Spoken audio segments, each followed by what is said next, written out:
నమస్కారం. Welcome to Suman TV. నేను గీతాంజలి. ప్రస్తుతం మనతో పాటు ప్రముఖ ఆధ్యాత్మికవేత్త డాక్టర్ రామచంద్రుని రమేష్ కృష్ణ గారు ఉన్నారు. వారితో మాట్లాడదాం. గురుగారు నమస్కారం అండి. నమస్కారం.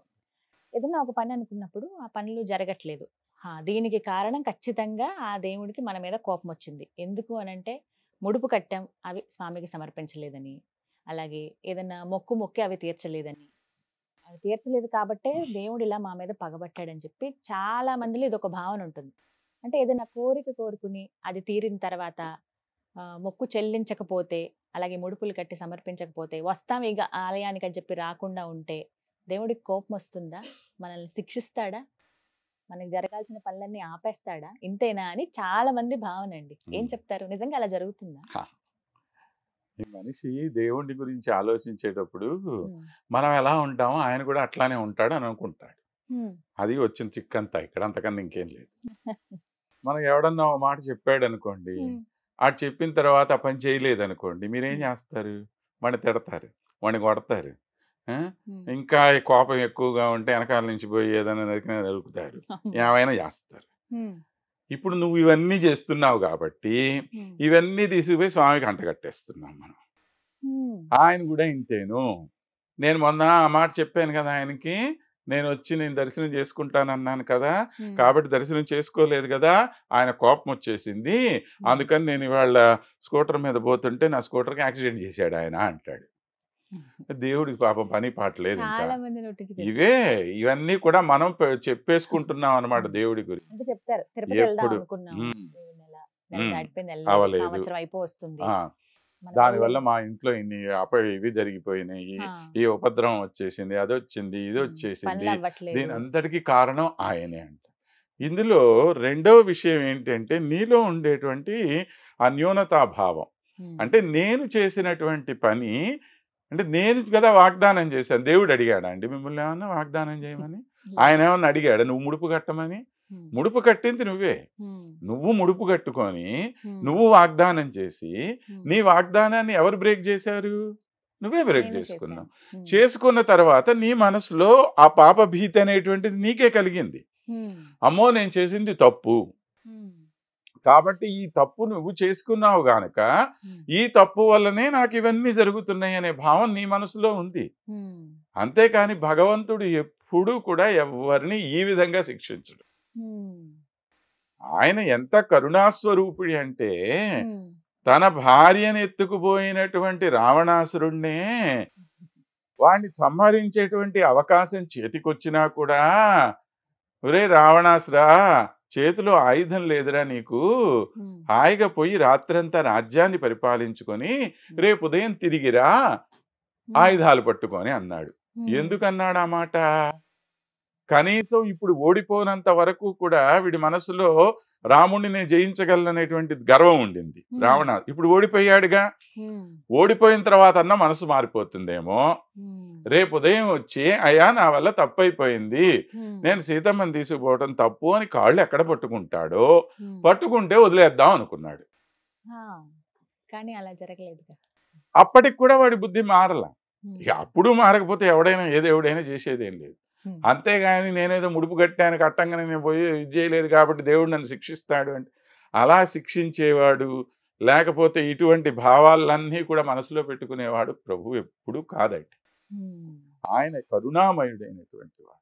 ఎంత కరుణా స్వరూపుడు అనంటే నువ్వు ఎన్ని తప్పులు చేసినా కూడా హ్మ్. 100 తప్పులు చేసినటువంటి శిశుపాలుడినే 100 తప్పు అయిన తర్వాత ఎప్పుడో సంహరించాడు. భరించాడు అప్పటిదాకా. మనలో మనకుండేటువంటి జీవితంలో మనం పడుతున్నటువంటి కష్టాలు హ్మ్. నువ్వు ఎందుకు పోలేదు పోని ఒక ఉదాహరణ అనుకుందాం. హ్మ్.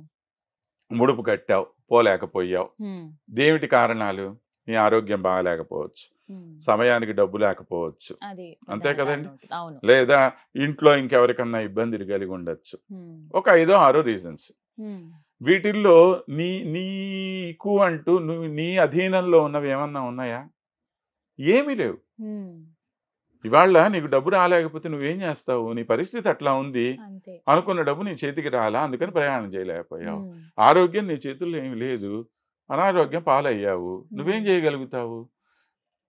దేవుడు ఈ విధంగానే ఆలోచిస్తాడు గానీ, హ్మ్. నిన్ను ఎలా శిక్షించాలా అనేటువంటి ఉద్దేశ్యం ఆయనకేం ఉండదు. హ్మ్.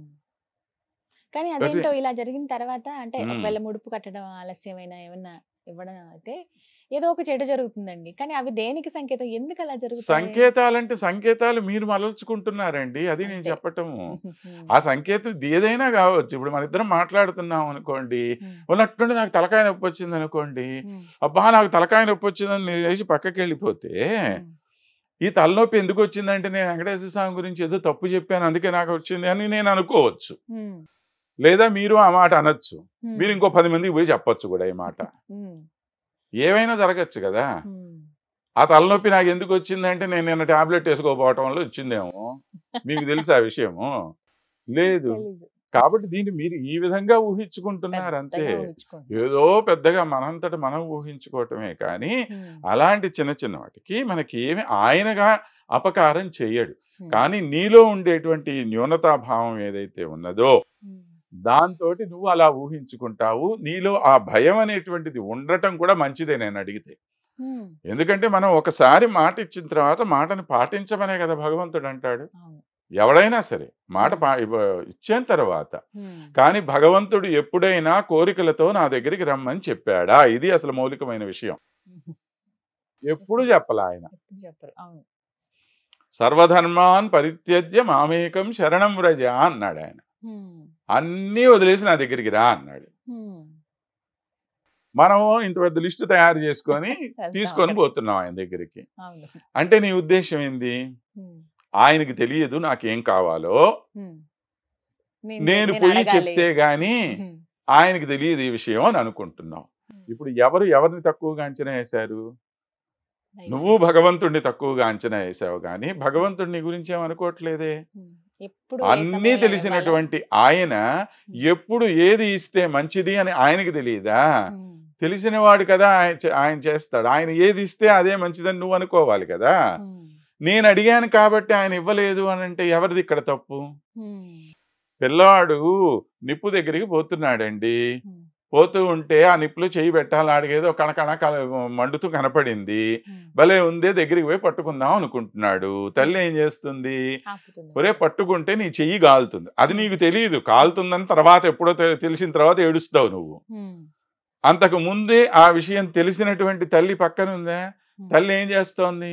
ఆపుతుంది. వెనక్కి పిల్లోడు ఏం తీసుకుంటుంది. చేస్తాడప్పుడు? ఏడుస్తాడు. ఏడుస్తాడా లేదా? నన్ను అది ఏడుస్తాడు. ముట్టుకోనివ్వట్లేదని ఏడుస్తున్నాడు వాడు. అవును. కానీ అది ముట్టుకుంటే ఇంతకన్నా ఏడుస్తావురా నాయనా అని చెప్పి హ్మ్. తల్లి ఆపుతున్నది ముందు. హ్మ్. ఇప్పుడు తల్లా చెడ్డది, పిల్లోడా చెడ్డోడు? పిల్లోడికి అజ్ఞాని అర్థం అయిన అవ్వట్లేదు. చెడ్డ ఎవరూ లేదు. హ్మ్. వాడి అర్థం అజ్ఞానం వల్ల కావట్లేదు. వాడు అలా అనుకుంటున్నాడు అంతే. హ్మ్. అట్లానే భగవంతుడికి తెలుసు. హ్మ్. నాకు ₹1,00,00,000 కావాలని మీరు కోరుకున్నారండి. హ్మ్. ఒరేయ్! ఈ ₹1,00,00,000 ఇస్తే హ్మ్. ఈ మనిషి సరైనటువంటి దోవలో ఉండదు అనుకున్నాడాయన. హ్మ్. 1,00,00,000 అడిగితే నీకు ₹1,00,000 ఇచ్చాడు. హ్మ్. అబ్బే! ఈ దేవుడు మంచోడు కాదండి. పక్క దేవుడి దగ్గరికి పోతాను నేను. హ్మ్. ఆయనైతే ₹1,00,00,000 అడిగితే 10,00,000 అన్నా ఇస్తాడు హ్మ్. అనుకోని ఈ గుడి వదిలేసి ఆ గుడికి పరిగెత్తుతాం. ఇదే హ్మ్. కదా ఈ రోజుల్లో జనాలు చేస్తున్న పని. హ్మ్. ఇప్పుడు హ్మ్. ఎవరి మీద నమ్మకం లేకుండా పోయింది. దైవం మీదే. మనకి నమ్మకం లేకుండా పోయి ఆయన్నేంది మనం తిట్టటం. అది తప్పంటారు. ఆయనకి ఏది ఎంత ఏ సమయంలో ఎలా ఇవ్వాలనేది తెలుసు. హ్మ్. కాబట్టి స్వామి దగ్గరికి పోయి 2 చేతులు జోడించి మనం చేయాల్సిన పనేంటి? స్వామి హ్మ్. ఏది భావ్యమో నాకు అది హ్మ్. నాకు అనుగ్రహించు. హ్మ్. అంతవరకే. ఇప్పుడు భారం ఎవరి నెత్తినుంది? దేవుడి పైనే. నీకెందుకు టెన్షన్ ఇంకా? నన్ను హ్యాపీగా రిలాక్స్డ్‌గా రక్షించాల్సినటువంటి ఉండమంటారు. భారం నీ మీద ఉంది అని చెప్పి మొత్తం తీసుకుపోయి ఆయనకి డెలిగేట్ చేసేయి అన్నాడు. హ్మ్. మనం పట్టుకొని లాక్కుంటున్నాం. అబ్బే! నాకు తెలుసు, నాకు తెలుసు, నాకు తెలుసు. హ్మ్. పట్టుకొని లాక్కున్నోడికే కదా కష్టం. హ్మ్. కష్టం నువ్వు పడుతున్నావు. ఆయన తిట్టటం ఎందుకు అంటాను. దేవుడి పైనే కాబట్టి భారం ఎప్పుడూ వేయాలి. కూడా భగవంతుడి దగ్గరికి పోయి 2 చేతులు జోడించి ఇదే ప్రార్థన ఎవ్వరికైనా ఒకటే ప్రార్థన. హ్మ్. స్వామి ఏది నాకు భావ్యమో అది నాకు నువ్వు అనుగ్రహించు. హ్మ్. నీకు ఏది అనుగ్రహించాలో తెలిసినవాడు ఆయన. హ్మ్. అంటే అది చెయ్యాలి తప్పితే రైట్. ఇంకా ఏ విధంగా ఆయన నిన్ను శిక్షించడం కోసం ముడుపులు కడితే నాకేదో ఇదైపోతుంది, కట్టకపోతే కోరికలు తీర్చకపోతే నన్ను అన్యాయం చేసేస్తాడు, నన్ను నాశనం చేస్తాడు. హ్మ్. ఇవన్నీ పిచ్చి మాటలు ఎవరన్నా చెప్పినా కూడా నమ్మమాకండి.